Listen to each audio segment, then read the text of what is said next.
Why not from the central nervous system, like a stroke-like presentation?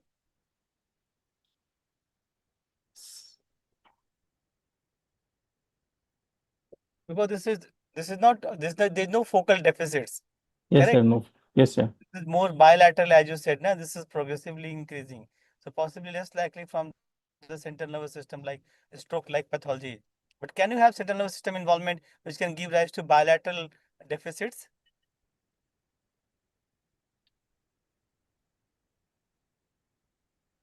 So if you've got pathology like in the brainstem area, you can have na. Yes, sir.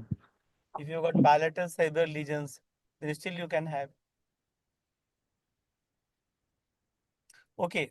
So why did you ask the history of altered smell in the recent past? To for a olfactory nerve, sir, where there is any history of olfactory nerve involvement or not. Okay. So looking for the canal nerve signs in the history. Yes, sir. Okay. And then we're writing there's no history of difficulty in closing the eyes. And then you're also saying that a mother noted that the child was not closing eyes fully while sleeping. So are they both contradictory? What do you mean by this? The third and the fourth one?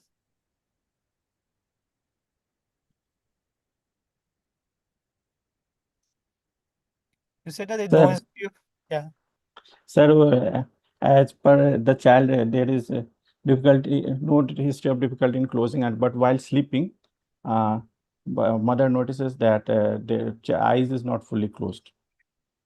So, but both are contradictory things. It means when the eye is not fully closed, what do you mean by saying that part? Is he having some weakness in the eye muscles? Yes, sir. Possibly but then why do you write about the closing eyes and division of angle of mouth on a smiling? Why do you write for that?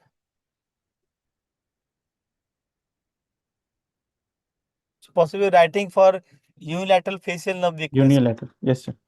isn't it? Na? So maybe, but if you're thinking of the neuropathy, they can have bilateral weakness also, na? Yes.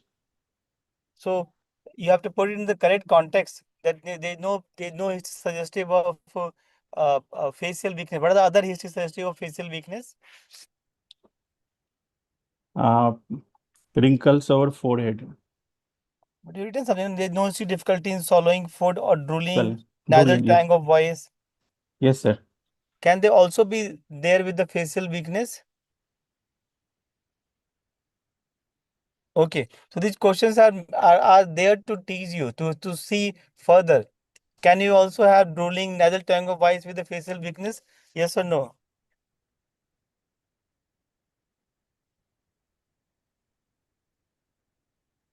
Okay, so go ahead. Next one. You may have, na? Yes, sir. Okay, go ahead. Next one. Next. No, next name. I mean, this one, the second, which talking about the Okay. partner. You continue with the negative history you're talking. No history of, Okay. yeah. No history of difficulty in swallowing food or drooling. No nasal twang of voice. She is Yeah, able to. that we saw. No? Yes, sir. Yeah. She is able to perceive the dress she The wears next slide. and able to differentiate between hot So and next cold. slide. There is no history of trauma, fall, or recent intramuscular or vaccinations. How old this child is? 7 years. Okay. No history of dog bite, snake bite. And there is no history of travel to forest area. No history of insect bite. And there is no history of abdominal pain or rash. No history of throat pain or swelling of neck. And there is no history of intake of alternative medicine. No history of drooping of eyelids on increase in weakness of limbs towards the end of the day. No history of fever with rashes, arthralgia. No history of intake of canned foods and honey. No history of similar illness in the past and worsening following carbohydrate meals.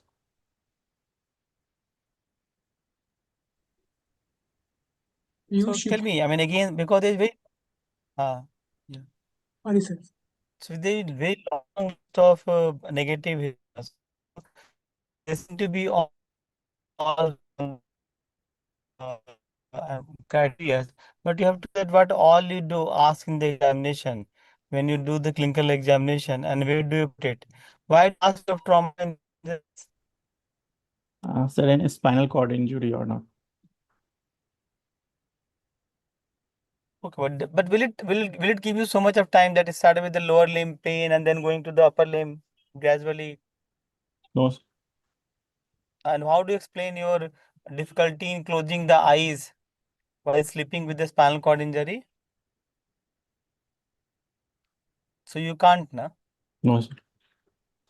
So it means that's not very relevant in a way. Why history of so that you can always put that thing in the you can omit that part or you can put it down. You can downplay these ones. Why history of intramuscular injection? Sir, after intramuscular traumatic neuritis. But the child is having bilateral lower limb. You said bilateral upper limb weakness also. She is unable to comb the hair. You told me, na? Yes, sir. Then why this is relevant now? So it won't be relevant, na? Isn't it? Yes, Because you've got paucity of time also to examine a child who is 7 years of age. They won't allow you for a very deliberate or elaborate questions. Son. So try to avoid all those things which you find based on the history only. This is not relevant. This is more from the textbook part, but not relevant clinically. Why the history of vaccination? sir. After certain vaccinations, flaccid paralysis occurs, like flu vaccination. Okay. Why do history of dog bite? Sir, in rabies also flaccid paralysis occurs symmetrical. But how rabies presents? Does it present with the flaccid paralysis? Does it present with some other symptoms to start with?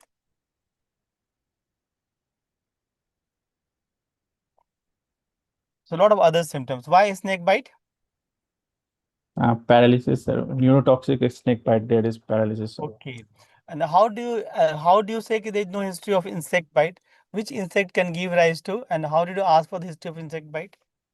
They have found na.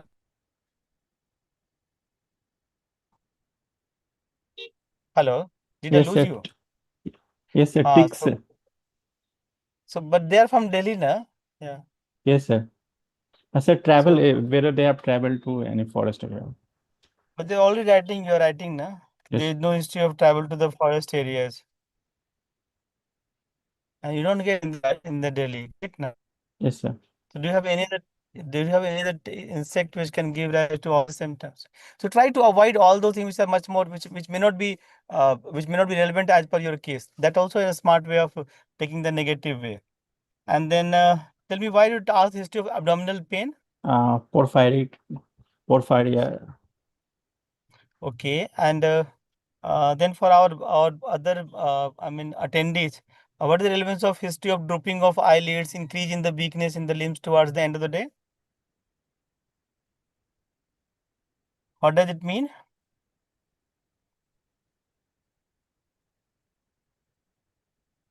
Hi Piyush, hello. Yes, sir. Myasthenia gravis. Okay, and what about the history of canned foods? Sir, That- botulism. And why honey to blame? Canned foods. But honey, why honey? Sir, honey comes in canned food. No, it's not truly in the canned food. But does it cause botulism at this age, or is it like more common in the younger age? Younger age. And what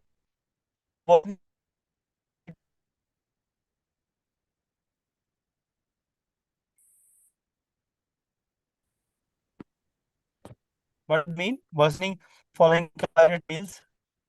Sir, in hypokalemic periodic paralysis, there is worsening Uh, after it. But what do they normally have apart from this? They have got the recurrence. But this Recurrence. child doesn't have any recurrence. The first episode she's having now, and this is Yes. still kind of like progressively increasing only in a way. So this all negative history are important. You must know, and it's good that you know all the details ki why you have taken the history. But you can always filter and keep only which is relevant from your clinical case point. So looking at this case, it doesn't look like that this is a case of hyperkalemic paralysis because it's not the recurrence of your neuropathic weakness, or this is not a recurrence of weakness. This will be more relevant when you're having a child who has got some recurrent weakness and a child who has got at one go the weakness of all the four limbs. This is a child who has got the weakness which is ascending or progressive. So it won't be like an hypokalemic way of presentation in a way. Okay, na? Yes, sir. Similarly, honey at this stage is again more in the textbook causing botulism than in the real substance. Okay, so try to limit. It's good to note all these things which you have taken in the negative history because they all are relevant in different kind of scenarios. May not be all relevant in your kind of case which you have started to present. Okay, so sometimes you may not put here all those negative histories. Okay, Okay, sir. it's like trauma, fall. Yeah. Anything Dr. Aman wants to ask in this?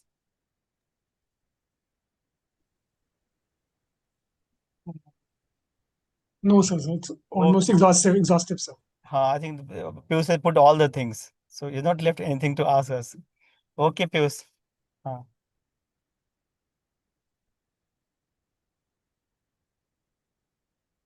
There is no history of known allergies, similar episodes, and chronic illness in past. Child was born out of non-consanguineous mothers, spontaneous conception. Child being first in birth order. Antenatal, natal, and postnatal history is normal. Child was born at term by LSCS. Birth weight was 3 kg. There is no history of NICU history. Development wise, child is appropriate and child is in class 3 with good scholastic performance. Child is immunized as per IAP. CCG mark present left arm. Last vaccine received was at 5 years. Child belongs to upper middle class as per modified Kupuswamy scale. Uh, Child is on mixed diet, taking 3 major meals with 1 to 2 snacks daily. Estimated calorie intake is approximately 1700 kilocal per day, and protein intake is 22 gram per day, which is adequate for age. Summary: 7-year-old girl with progressive weakness of both lower limbs, which has progressed to involve upper limbs in 4 days duration, involving both proximal and distal muscles with recent history of fever and vomiting. There is no history suggestive of autonomic or bowel and bladder involvement. Probability this is a case of acute flaccid paralysis, probably Guillain-Barré syndrome.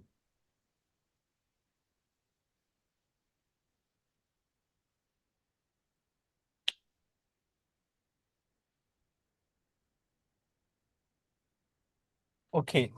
So what are the other differences for this? Why did you think of GBS only in this case?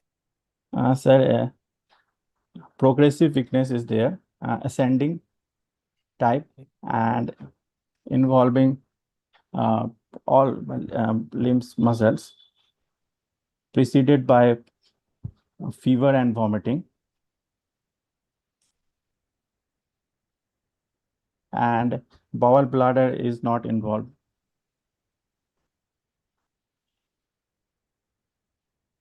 Okay. So what are the other causes for your acute flaccid paralysis?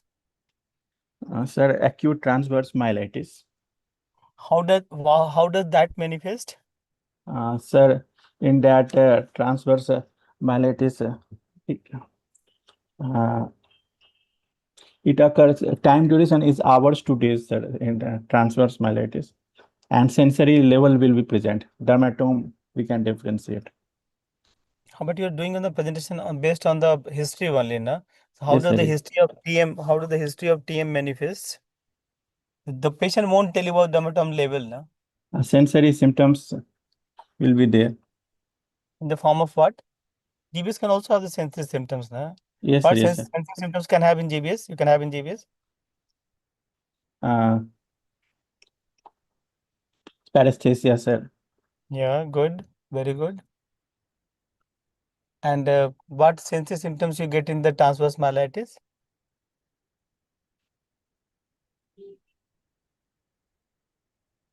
How does the child or the patients complain that there is sensory level?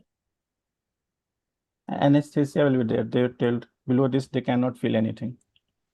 Yeah, so you'll find maybe they can complain that they are finding some amount of tightness or something like rope has been tightened around their chest. If it is a kind of like thoracic lesion and they can't feel all the sensation below that. That's like a sensory level. Okay. So transverse myelitis. What else you get in transverse myelitis? You said this is very acute, probably much more acute than the GBS case. Doesn't have the ascending pattern. Yes, And sir. this is, and what more you get in the transverse myelitis to differentiate from the GBS in the history? Bowel bladder involvement will be early in Yeah, transverse so myelitis. maybe the early and the persistent, because that can also get involved in the GBS being a neuropathic illness, but the GBS will have GBS won't have a persistent involvement, while the TM can have a persistence of the involvement. What next can have a what can manifest in acute flaccid paralysis? Uh, Sir, post diphtheric uh, polyneuropathy. Post diphtheric polyneuropathy. So you mentioned about the child didn't have the other issues.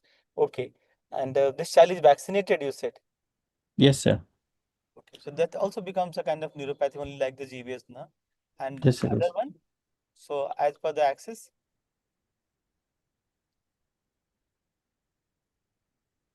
So along the neural axis, what all can give rise to your acute flaccid paralysis? Sir, anterior horn cells involvement. Yeah, good. So give an example of anterior horn cell involvement disorders. Sir, poliomyelitis. Poliomyelitis. Yes. Then SMA. SMA. Very good. Okay. Then what happens in the neural axis? One is the anterior horn cell. Why this is not poliomyelitis?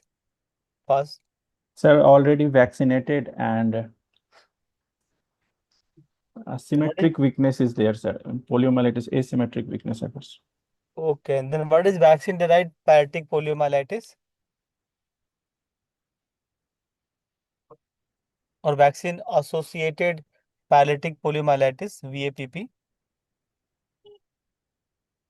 So getting a vaccine is not 100% proof. No, you can't Yes, get sir. the Yes, polio, sir. isn't it? So it can't be the first thing, the first answer. You should be talking like this. The poliomyelitis happens with the height of fever, and as you mentioned that it should be mostly asymmetrical weakness, na? Not like a Yes, sir. progressive bilateral weakness. Okay, then what X in the neural axis? Anterior horn Sir, cell, nerve root. nerve root. The GBS belongs to the nerve root involvement. Yes, Okay, sir. then Then peripheral nerves, sir. here the GBS belongs to the peripheral nerves, neuropathy. So you're talking Neuropathy. about neuropathic part. Then what Sir, next? neuromuscular junction. So example is, Myasthenia gravis. and how does they manifest? Sir, weakness is more towards the end of the day. So Fatigue, diurnal easy variation. fat. Yes, sir, Yeah, diurnal. if the patient doesn't have give a history. What next in the neural axis? Muscles, sir. How do they manifest? Uh, myopathy, myositis, Yes, and the history is like viral prodrome fever will be there. okay, and what the pattern of weakness? More proximal. More proximal will be there. Yes, sir. How do you get the history of proximal weakness in the lower limbs? If I ask you, what history the child will say to you by which we can make the child is having a proximal weakness than the distal weakness? You have mentioned in your history Yes, also. sir. Sitting from lying position, inability to sit from lying positions. Yeah, from getting up from the Getting up from the bed. sitting posture. While your child had difficulty in wearing the Slippers. sleepers. Okay. So this is the way you distinguish this is possibly not fitting based on the history. It's not fitting in the anterior horn cell, NM junction, muscles is fitting into your nerve possibly, as you have beautifully put the your history. So that's why the history is important. So now go ahead with the physical examination. Na? Yes, sir. Uh, Okay. Child was lying on bed with hands by the side, extended at the elbow, with palms facing up, with lower limb extended at knee, abduction at hip, lateral aspect of feet touching the couch. Child had IV line in left hand. Child was alert, conscious, and oriented, interacting well. There is no pallor icterus, cyanosis, clubbing, or lymphadenopathy. Pulse vitals. Pulse was 86 per minute, normal in character and rhythm, with no radial and radiofemoral delay. BP was in lying down position was 100 by 60 Hg. Sitting position it was 108 by 60 Hg. Respiratory rate was 20 cycles per minute. Temperature was 37.1 degrees Celsius. Okay. Piyush, why was BP taken lying down and sitting both? Sir, in some flaccid paralysis, there is a postural hypotension or hypertension, sir. Labile blood pressure, sir. Oh,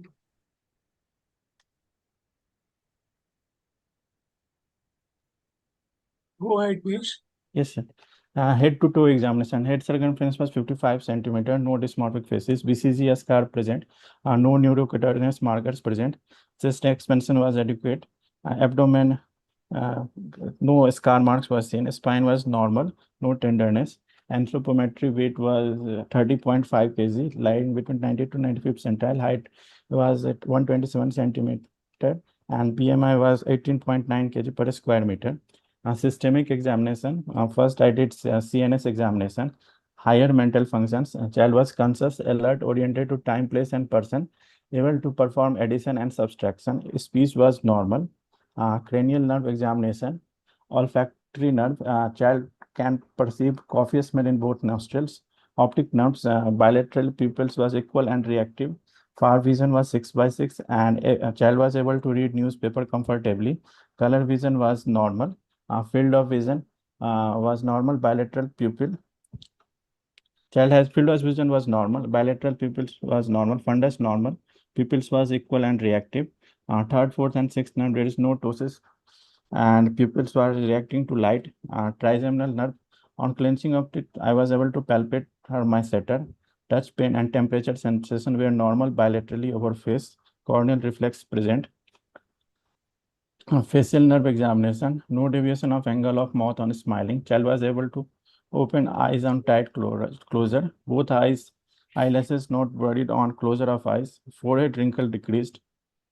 Vestibular cochlear nerve examination was normal. Glossopharyngeal and vagus nerve examination. UVA was on midline. Gag reflex present. And spinal accessory nerve examination was normal. Hypoglossal nerve. Child was able to protrude the tongue. Motor examination. Bulk was normal on both sides. No wasting seen. How did you do the Rennie's test? What kind of which hertz of tuning fork you use for the Rennie's test? Go back on the previous slide. Yes, sir. So how did you do the Rennie's test, and which tuning fork hertz you use for the Rennie for the this one the Rennie's test? 256 hertz, sir. How do you do it? Sir, first on bony prominence, we hit the tuning fork, and Region. then, Bony prominence. Where did you put on this child? sir, on mastoid bone, sir, first. On the mastoid bone you put. Okay. Then after, when the vibration dampened, child told that, then I put along the ear canal. If child was able to perceive the vibrations, it means air conduction is more than bone conduction. Okay.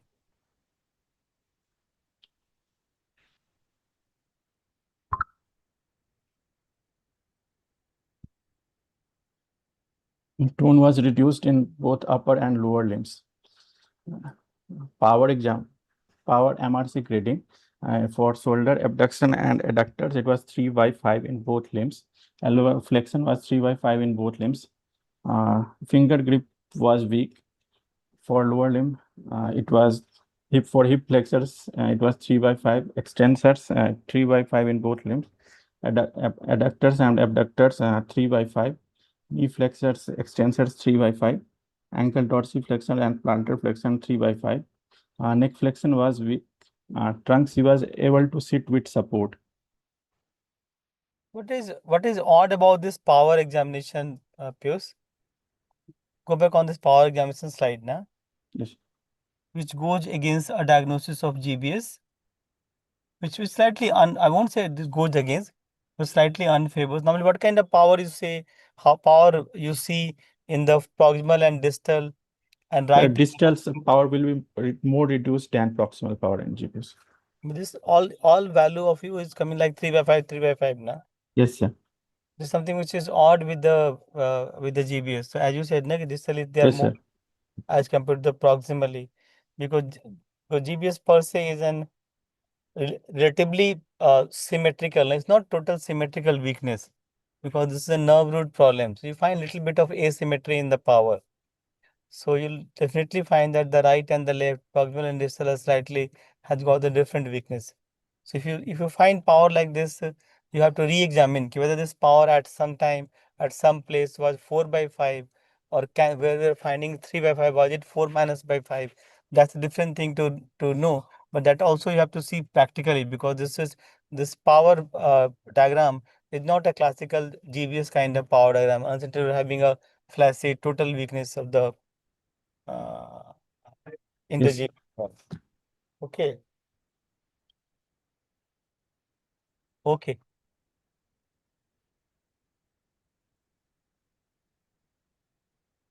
Reflex, superficial reflex, abdominal reflex was absent.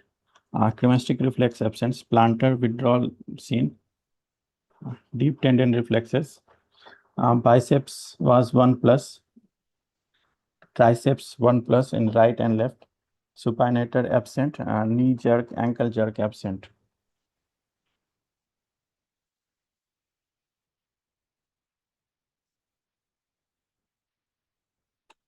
Sensory examination. Child was able to perceive touch, pain, temperature difference, position, and vibration sense in all dermatome. Cortical sensation was intact. Piyush, what cortical sensations you test for? Uh, Graphesthesia and topographical What is stereognosis? stereognosis. What is stereognosis? Stereognosis is we close the eyes of the patient and we keep some familiar objects like coins in hands of patient and tells to and ask what is it, whether they can identify shapes or not. What is graphesthesia? Sir, we draw letters on palms of patient and ask what letter I have written. Okay, go ahead. Cerebellar sense not elicitable due to weakness. Gait independent walking was not possible. Meningeal sense absent. There is no sense of raised ICP. Spine, no tenderness was there. Bowel and bladder, child was able to control. There is no signs of autonomic instability. Other systemic examination. What will be the gait of a child if a child of GBS is still ambulatory? What kind of gait do you expect in this child?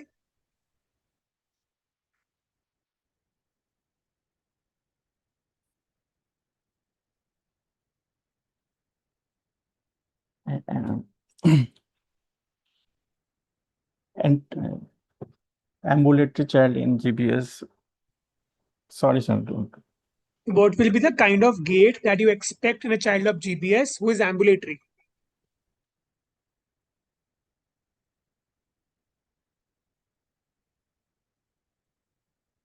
Unsteady gait, sir. High stepping gait. Distal involvement more than the proximal involvement. So there will be a little amount of foot drop. Okay. Okay. And even because the proximal is also involved, but the distal is definitely more than the proximal, you probably have a high steppage gait, as Vasudha writes. Because it's a distal foot drop kind of a gait. Okay. But you can also have proximal involvement, so it will be a mixed gait. But predominantly distal involvement is there.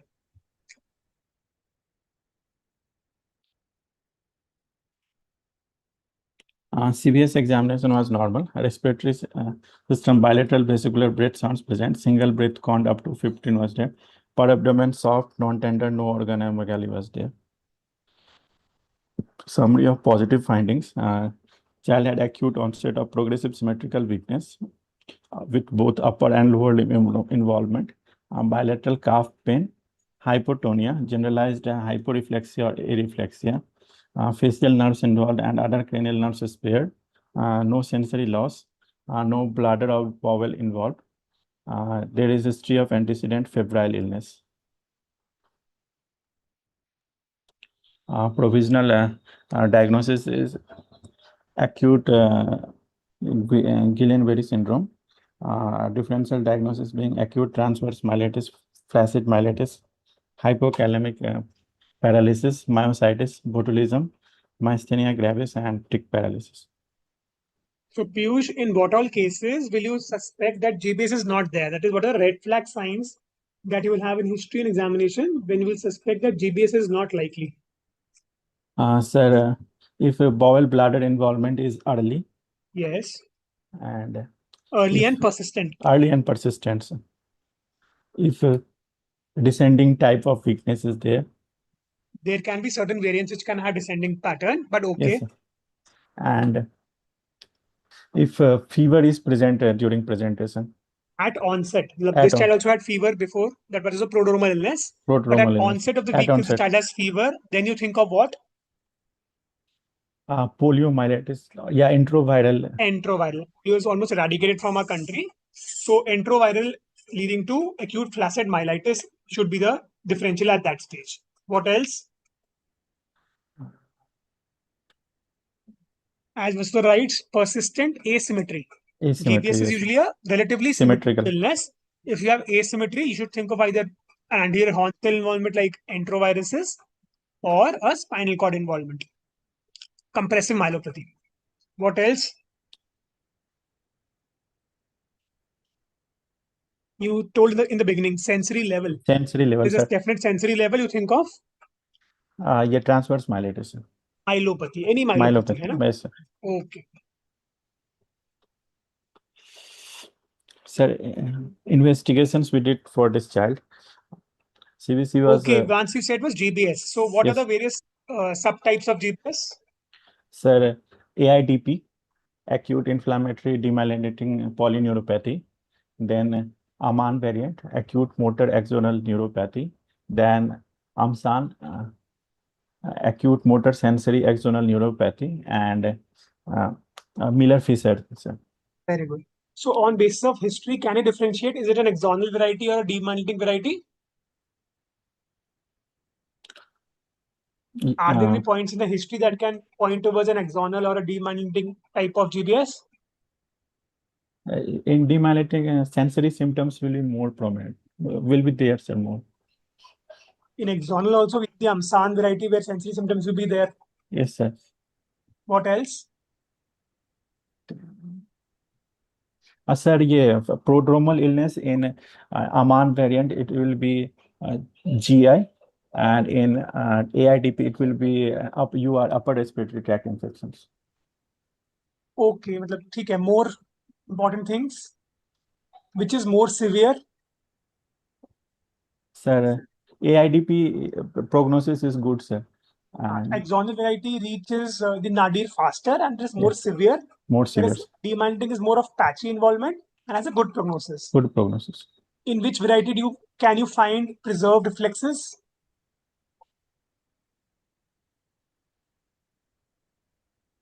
Sir,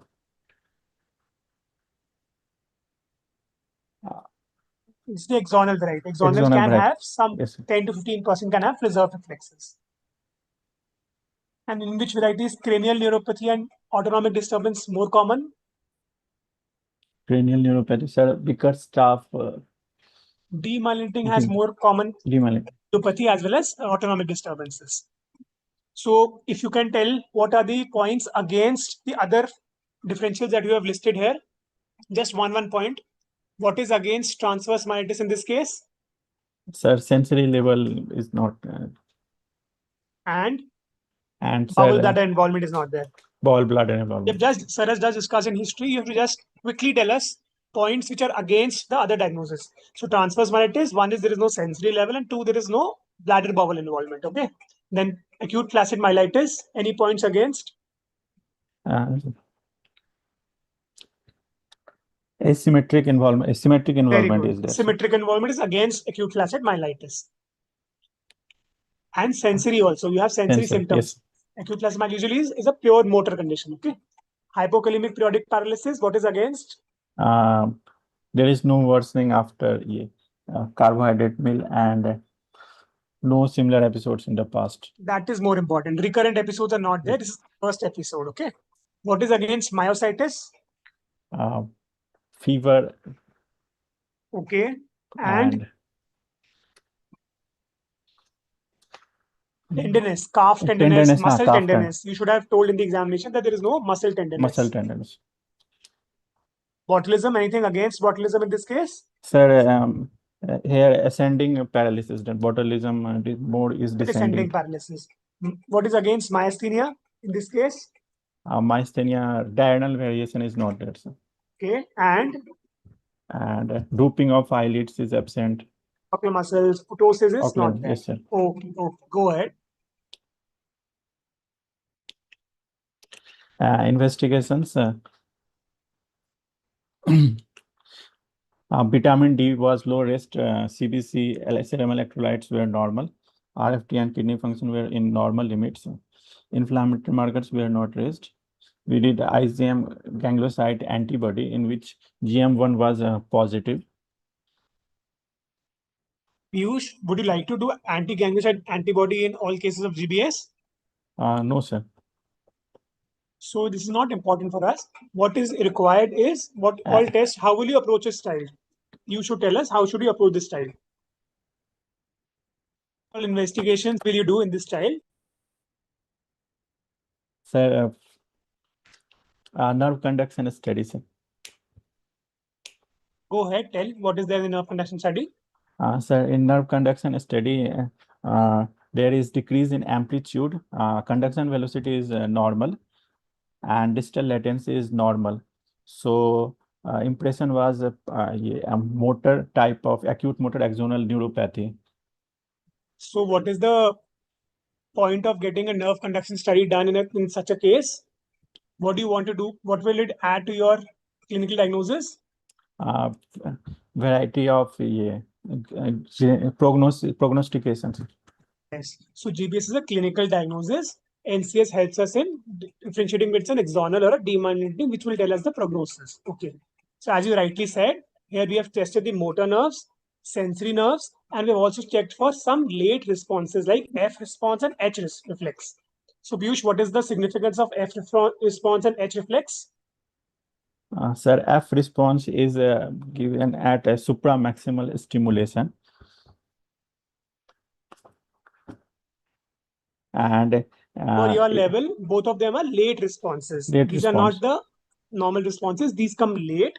These involve the reflex arc involving the spinal cord. So it tells us about the radicals. Whereas the motor and sensory, we're seeing the nerves, that is the peripheral nerves. The F and H tell us about the spinal radicals. So the importance of this is the question. The importance of this is the earliest involvement in GBS. It's a patchy involvement. It can start with the radicals. So we may have cases in the first week where the nerve conduction study, the motor and sensory is absolutely normal, and the only abnormality is absent F waves or prolonged F wave responses. So these are early markers of GBS. So this is the importance of late responses, that is F response and H reflex. Okay. Okay, you've got the NCS done. What else do you want to do? Sir, CSF analysis. Is it mandatory? No, sir. So these are supportive investigations. CSF, anti-ganglioside antibody, these help us in ambiguous cases. You do not require them for all cases. So was CSF done for this child? No, sir. Okay. If you do CSF for a child with suspected GBS, what do you expect? Sir, albuminocytologic dissociation will be done. Okay. What does that mean? Sir, proteins will be elevated 2 times the normal, but cell count will be less than 10. Okay. And do you get them in all cases of GBS? No, sir. In some cases, cell count will be high. CSF pleocytosis is a red flag for GBS. Okay. Yes, sir. If you get high cell count more than 50, that is almost against GBS. You'll think of an infective cause like Lyme's disease or any other infective condition. So if you do it early in the first week, you may not get the albuminocytological dissociation. Okay. Okay. So it should be done in the second week onwards. And is there any role of getting a MRI of the spine done in cases of GBS when you are having an ambiguous diagnosis? In GBS, we don't do, sir, MRI, but ambiguous we In can do. ambiguous cases, when you are Yes, in sir. Yes. doubt, what Yes, sir, will we it can. add? How will it help you?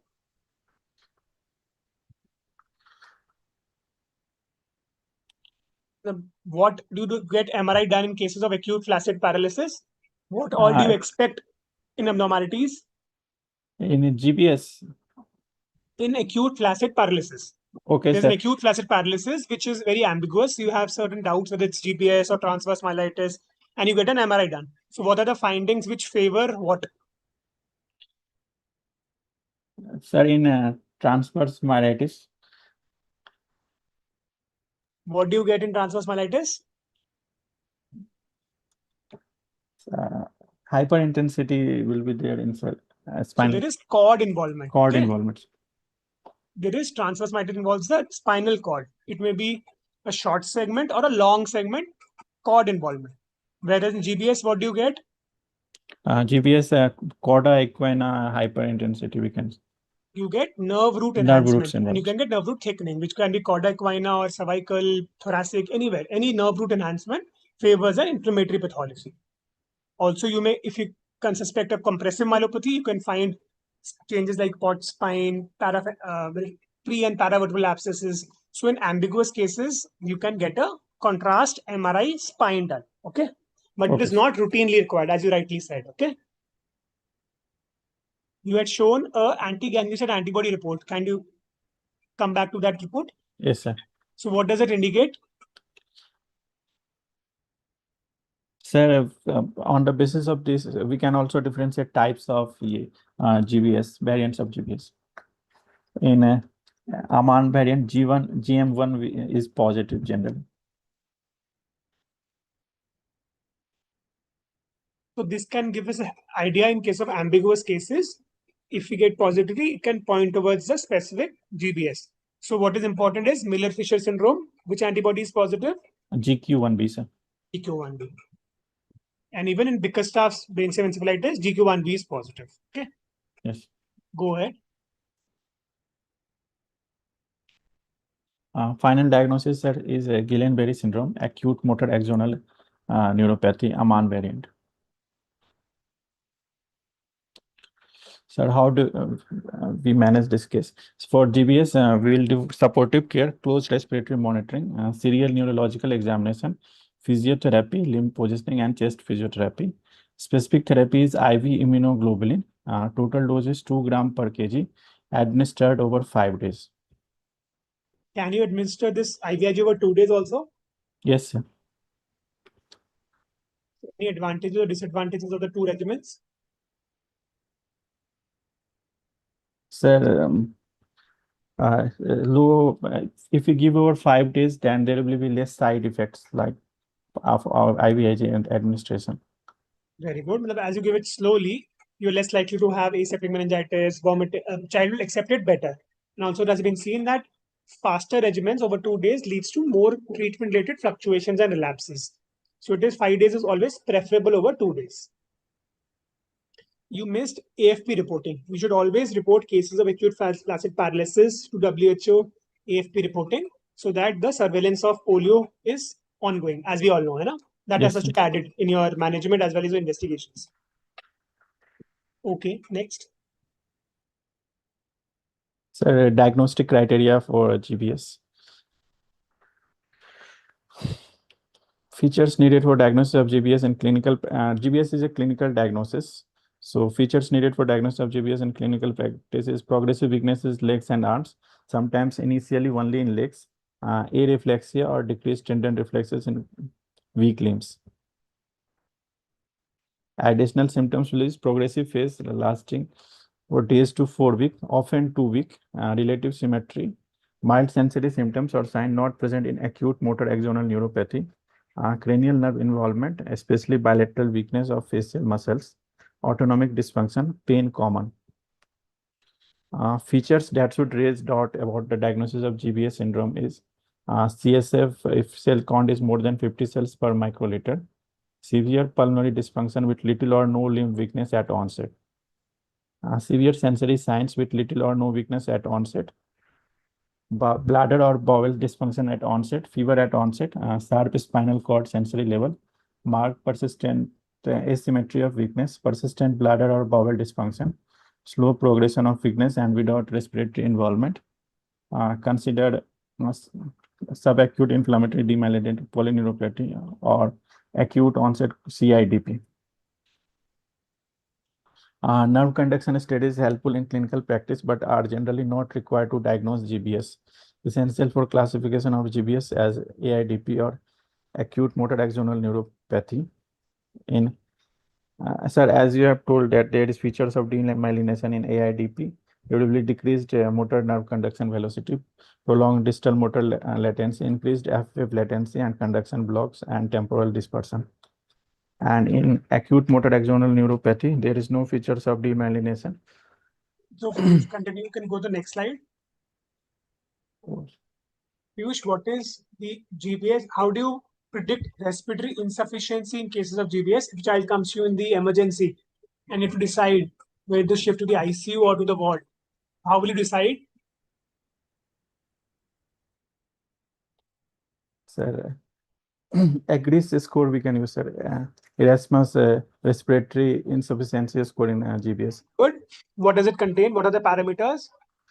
It contains day onset of weakness less than 7 days and 7 to From 14 the onset to the admissions.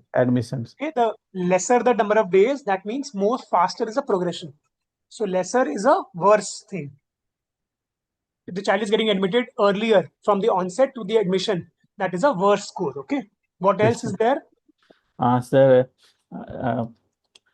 yeah, cranial nerve involvement, sir. We are more interested in bulbar involvement. Bulbar involvement. There is bulbar involvement or facial involvement, then there is a chance of respiratory involvement. And what is the third component? Sum total of MRC score. MRC power of various joints is less. Yes, that means the weakness is more. And also there are certain indirect parameters like Vasudha has written, single breath count. Single breath count, sir. Presence of any diaphragmatic weakness, paradoxical respiration. The child is not able to speak in sentences, yes, speaking in words. Okay. These are all markers that there is respiratory involvement. The child requires a ICU admission. ICU admission. So do you want to give IVIG to all cases of GBS or are you restrictive in choosing certain cases who will benefit from IVIG? Sir, IVIG, all cases we don't give. If there is rapid progression, then we give IVIG. Sir. And respiratory insufficiency. Any role of any use classification, modified use classification in deciding whom to give IVIG or not?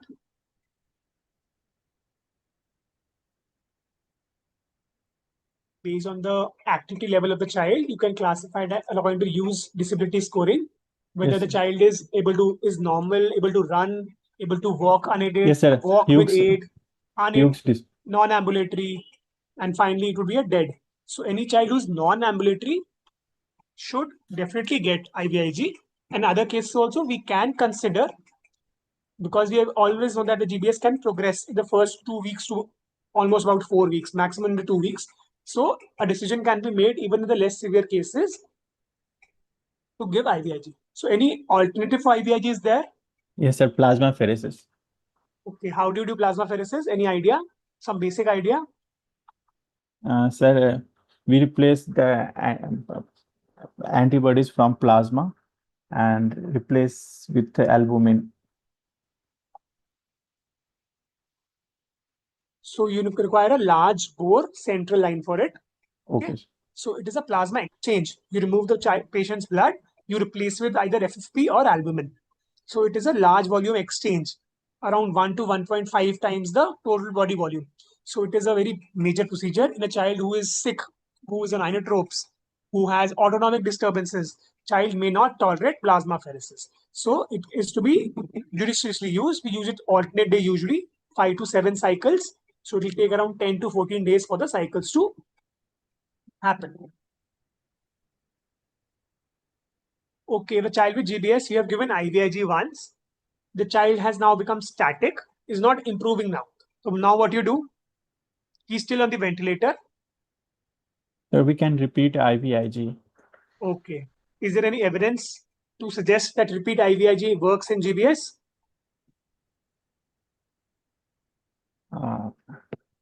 Don't know about this, sir, but we can repeat, sir, IVIG. Usually, studies say that there is no role of repeating IVIG in GBS. Okay. Okay, sir. Repeating a dose increases the side effects. Okay. Okay, sir. Thrombosis is more commonly seen, but because in our scenario we have limited beds, so in cases where we repeat an immunoglobulin level and we find it is low, we can consider, but it has been seen that it does not help that much in improving the weakness. But a trial can be given based on case-to-case basis. So Yes, you sir. talked about CIDP. So when do you suspect CIDP in a child? If weakness is persistent beyond 4 weeks. Even children of GBS can have persistent weakness.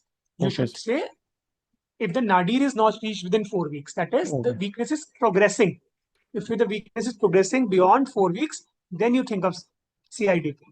Because even children with GBS can have weakness which is persistent for even months together. They take time to recover. But if the weakness is progressing beyond 4 weeks, then you should consider chronic inflammatory demyelinating polyneuropathy.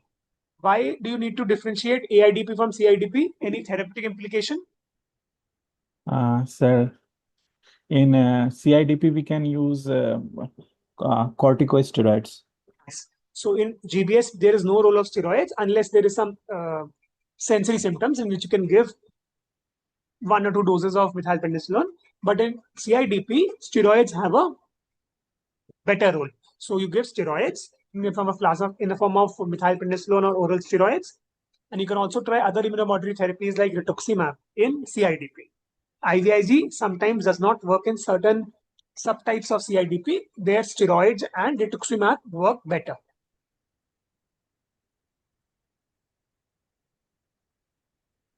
So Piyush, when you give the final diagnosis, you should say this is a case of Guillain-Barré syndrome, most likely Aman variant, with modified use disability scoring of 4, Force. without any respiratory, autonomic, or bladder bowel involvement. You should completely give your diagnosis so that the examiner knows that you have seen all the systems and the complications as well. Okay.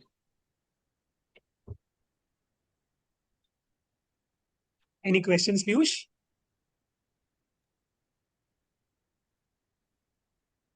आपको क्या लग रही है कुछ इसमें introvert पहले ये जो आप एमआरआई प्लान करते हो सर ये कितने इंटरवल के बाद करते हो जैसे अब 2 साल Piyush, done. Yes. Okay. I think any questions you have? But I'm only asking about your questions now. You have answered a lot of questions now. Any doubts you had? Or any doubts from the participants? What are the long-term consequences of GBS?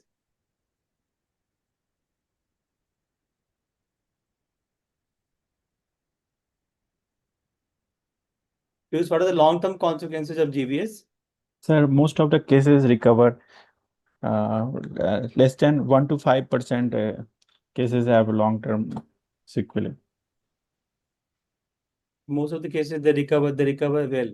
They require time, but they recover well. Okay, thanks. Any other questions, Aman?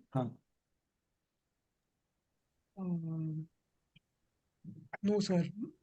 Do not seem to have any questions. And I think we have covered the topic. I think Piyush, you presented quite well, and you answered most of the questions which we put to you. And this is an important case, and we always should keep our differentials as per the neural axis which we discussed. And a child comes to you with the acute flaccid paralysis. Correct? Yes. Okay. So once we are done, we don't have any questions in the chat box also.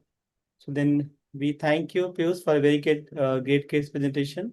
And maybe Thank you. thank the audiences also. We thank Dr. Aman also for joining us and sharing his questions and discussions.